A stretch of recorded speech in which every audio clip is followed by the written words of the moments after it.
It's Laura Eubanks of Design for Serenity with your succulent tip of the day, along with Bentley the succulent dog, and it's Walkabout Wednesday. And it's been a minute, right? Between being up at the ranch and then getting the COVID and then having our job last week in Del Mar Highlands. We haven't been out in the garden much, and I haven't either. Haven't spent hardly any time out here. We got a significant amount of rain too. What is today? Wednesday, beginning of the week, right? Sunday, Monday. Yeah, Sunday and Monday. This is Wednesday. So Sunday and Monday it rained steady, steady, steady, steady. The garden held up beautifully. I did come out yesterday to check on it, and I managed to pick up a bucket of leaves, mostly from the trees over in the golf course. Did a little deadheading. No biggie though. I was out here for about a half an hour or so. You can see that I have got some little weeds popping up. Nothing serious. Seaweed, pullweed. So I'll take care of that. Oh, it's so rewarding. Especially now that the ground is so soft, I can get them by their little roots. If you have outdoor succulents and you live where you're getting hard freeze, which is temperatures below 32 degrees for extended periods of time, you'll want to throw some frost cloth over your tender succulent plants, particularly at night, just to protect them from going to mush, or in the worst case scenario, or even best case scenario, getting scarred from the elements. So let's see. So far, the Cactus Garden, the xeriscape, is holding up. Remember, I did kill a mammillaria. It rotted. It got, I don't know what happened, but I lost one. But all the other plants here look great. This Petalanthus bracteatus, remember I planted these as cuttings maybe 6-7 weeks ago, and I have been delighted with how they have held on to their flower. They're even starting to leaf out, which makes me wonder if they've rooted. Let's see. Well, I think the only way I'm going to know for sure is to yank branches out, and I don't really want to upset my apple cart, but look at this growth all along here. That indicates to me that we probably do have some rooting going on. All this leafing out, you know, way up high on the plant too. Circulation is happening. All so exciting. And look, my little collectible table is looking so collectible, isn't it? How cute. My little collectible cactus are just perfection. Remember this little guy that I, Rebudia, that was on the graft, and I took it off the graft and set it on here as a cutting, and then I have just ignored it. Let's see, I should have my clippers, but they're in the car.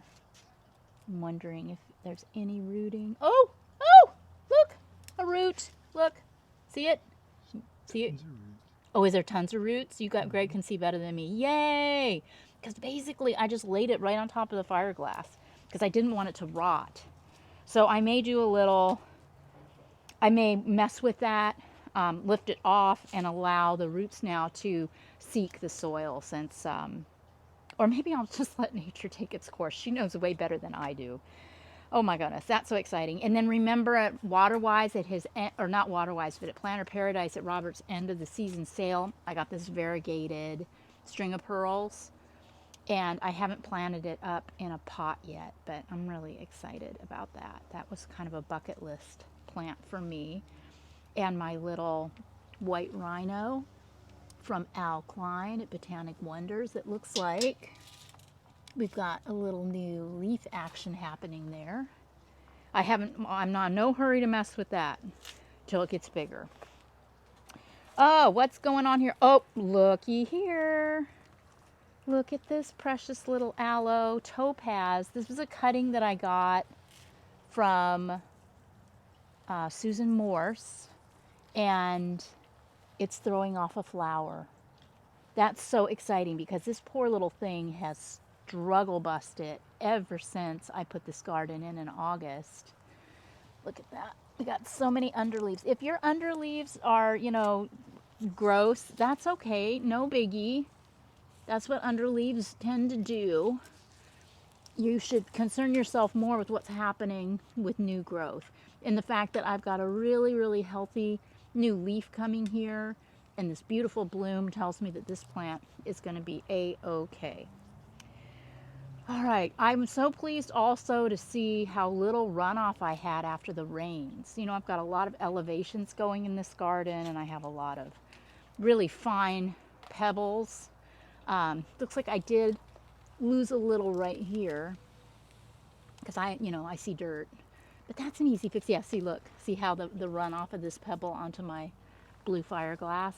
But I'll get after that, no biggie.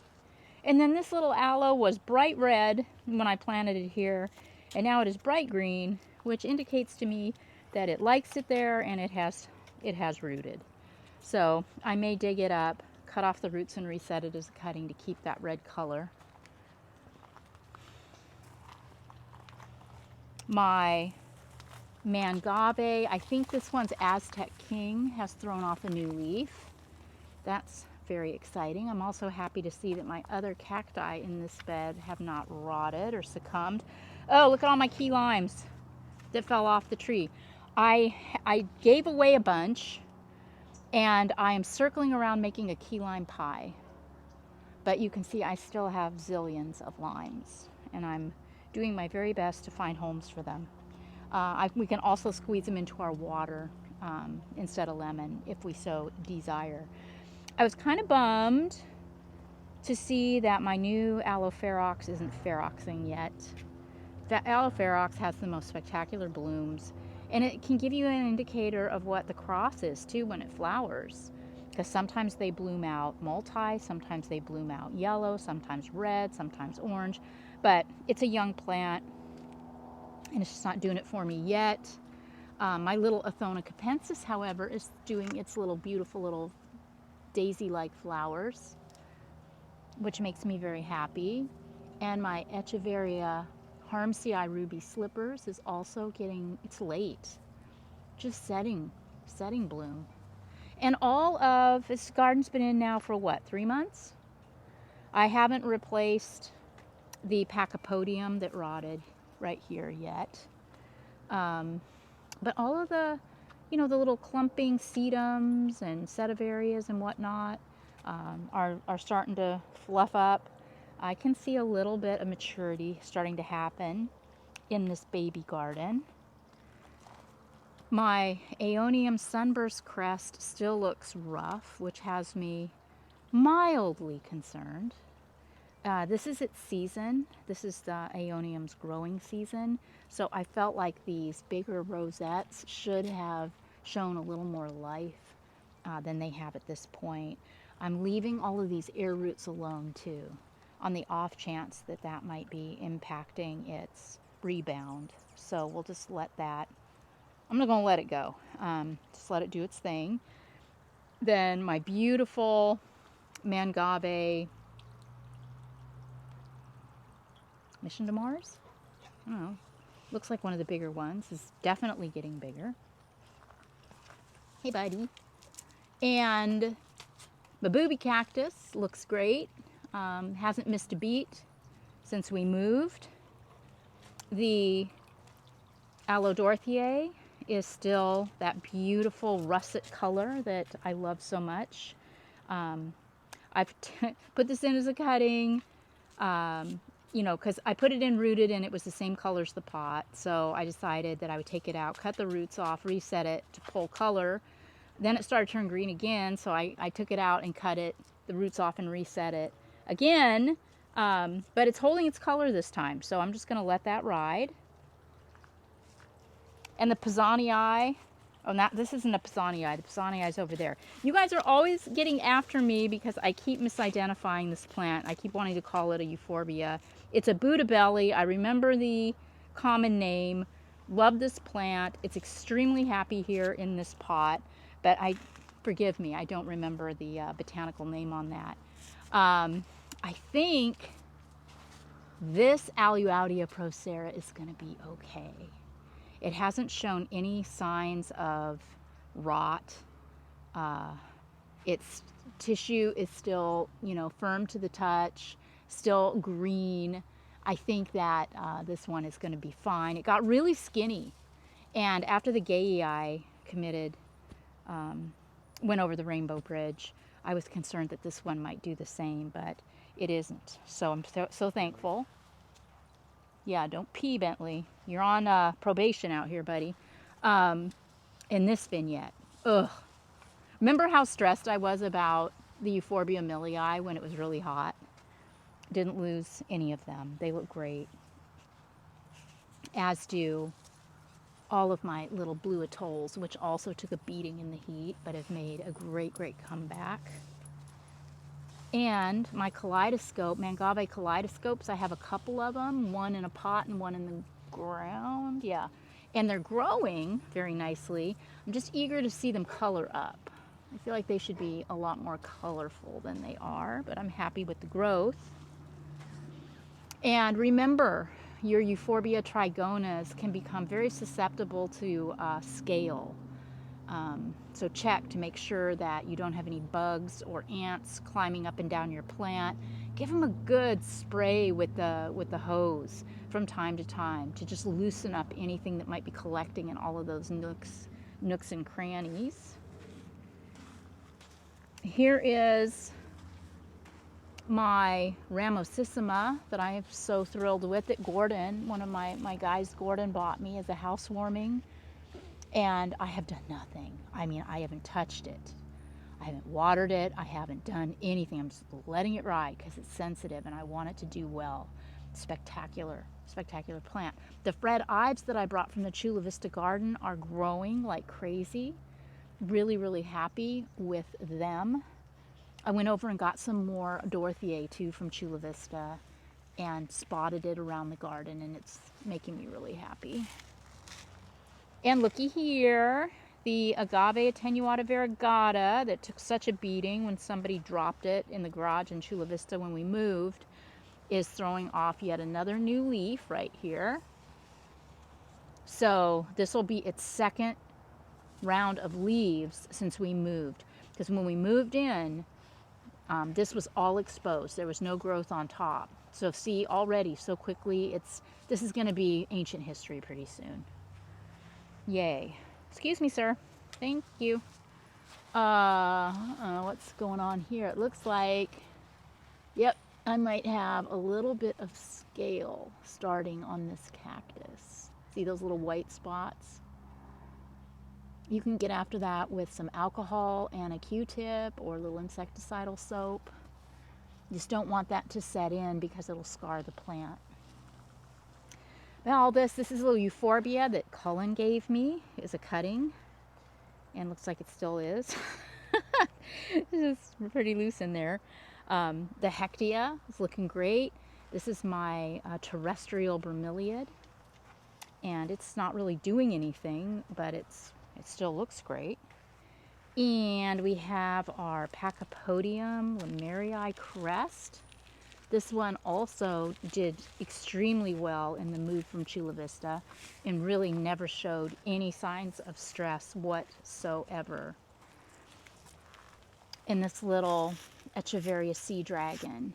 I have the little cactus in here that died, and I put the sea dragon in this pot, and it looks spectacular.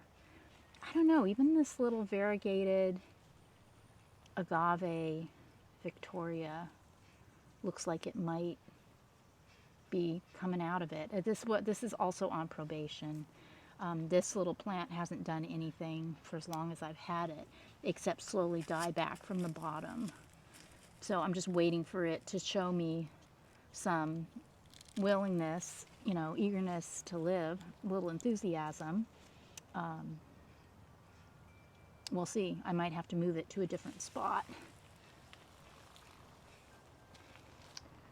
Ooh, ah. Okay, here you go, guys. My aloe experts out there. Was never sure what this was because I couldn't remember what it did as far as blooming. And now you see that it is setting a lot of spiky yellow flowers. So what have I got here, guys? Beautiful plant. Everything is looking good here. Oh my goodness. My Gymnocalacium looks good. The Perrii looks good. Wow. There's not much to do. I did, the other day when I came out to do a little gardening, I got the rest of the dead Gayei trunk out of the hole pretty easily. And, you know, now it's time to figure out a replacement plant. So stay tuned. This is the Pizzania here. And I know in Chula Vista, this guy lost its leaves every winter when it got cold. So we might lose all of this leafing before the winter's over, which is okay. It always bounces back in the spring, but it's such a beautiful plant. I just love that plant. And then the Succulent Chair. Haven't done a thing to it since I gave it a little reboot when we moved in. Looks fantastic.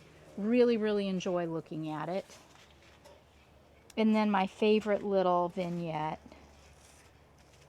I wondered how this would do in the rains because this is up on a pretty big hill. And then I just have black creva as top dressing, and I thought it would all run off in the rain, but it didn't. It held very, very nicely. There's just some very minor detritus to pick up from here, so that's good. Also, my Ming things are doing really, really well in this little pot. They seem extremely happy to be here.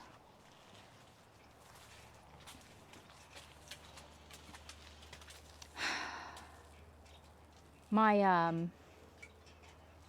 little aloe tree, my Tongaensis, looks a little rough. I mean, not like sick, but just kind of not great. A lot of spotty. It hasn't really done much either in the way of setting off any new growth. It's still acclimating. See how the leaves are all curled up, self-protection mode. It's just still deciding if it likes it here or not. And here is one of the little kaleidoscope mangaves. This is the one that I brought back from the dead that was on Sunset Cliffs. And this one's actually starting to show some really nice margins. So I think I'm going to get a lot of color out of this one. And the little Mexican snowballs from my son's garden in Claremont have opened up for the winter and are very, very happy. That's an Echeveria, one of the hen and chicks. And I'm just so happy. I think it's elegans. Really, really happy to see that pup and grow.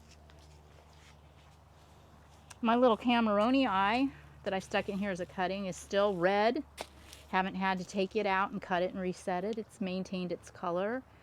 And my Compacta, I was concerned for a while that it might be getting ready to bloom, but it isn't. And I'm so pleased. It's opened up a little bit more, and I think it's really enjoying this winter. Look here. Ugh. My clam, guys. Look at my clam. How stunning is that? Holy crap. That is so gorgeous. That makes me so happy. And my little coin plant, this was struggle busting it too, and it's really come to life. And I'm going to have to take a whip and a chair to it pretty soon, probably. Oh, and the lemons. Now, you know, oh, and Ursula. Let's not forget about our new octopus overseeing the garden. Ursula's under the eaves, and she's looking great. But the lemon tree. So here we have lemons. Look, all of these wonderful yellow lemons. It makes me very happy. I have harvested a couple of them. They're everything that you would want them to be. They're very sweet, and I'm very pleased. And I know you can hear the butt coming. I just don't, the tree, it just doesn't look good. The leaves still, you know, are really dull. They don't have any shine to them. They're you know, chlorotic. I think that may be another word that I've made up. Chlorotic, is that a word? You know, it's a iron poor, chlorosis, chlorotic. But yeah, I mean, I don't know. I don't know about this lemon tree. We'll see. But it is not got any flowers on it right now, no blossoms set. So once these lemons are harvested, you know, you will note also there's no, this is a Meyer, improved Meyer, so it's basically supposed to kind of be doing something all the time. It doesn't really have an on and an off season. It sets fruit year round, but there's no new fruit set, no new blossom, just this mature fruit. So once I harvest the mature fruit, there's not going to be anything going on here. So we'll have to see. And the freesia, I have tried to get these out of here, and I just haven't been able to get all of them yet. They just keep coming back. The little grapefruit tree is sad, sad, sad. It's got leaf miner and some leaf curl. Ugh, not looking great. But man, look at the graptos, the ghosties in here. Now the ghosties are money, aren't they? They look amazing. I do have some new growth on the grapefruit, so I'm gonna give this a little more time. We'll see. We'll just go through the winter with it, see what it does in the spring. You know, and it may receive a stay. Looks like I've got a little bit of scale on this branch too, a little bit of white spotting. Ugh. But worst case scenario, it comes out and, you know, I plant. Maybe I just have a big pot of ghosties here. I don't know. I don't know. And my little flankers that I had in the courtyard in Chula Vista, these pots, have never been happier in all the years. Remember how I was always doing videos where I was reinventing because they were, you know, one was growing and one wasn't. And now look, I mean, they are spectacular. They are growing at an equal rate. They're they're compatible with each other. Look at this, red ives and this big Gibbophilora echeveria. I mean, wow, wow, wow, wow. Just spectacular. And I'm so enjoying my little crests. I've got a couple just random little crests that I pulled off of some of my little sedum plants. Look at this one. This one's so pretty. Too, with all the pink. I'm enjoying those so much. So yeah, you know, all is well in Laura's garden in Vista, California. I hope all is well in yours. I sure love you guys, and I hope that you're having a really great holiday season, that you're healthy, that you're well, that you're able to spend time with your plants, be they indoors or out. We will be doing the front yard in Del Mar Highlands starting tomorrow, so be sure and tune in for that. And for Bentley the succulent dog, Greg, Hannah, and the entire team, we sure do love you, and thank you so much for tuning in. This has been Laura Eubanks of Design for Serenity with Walkabout Wednesday and your succulent tip of the day. Bye, guys.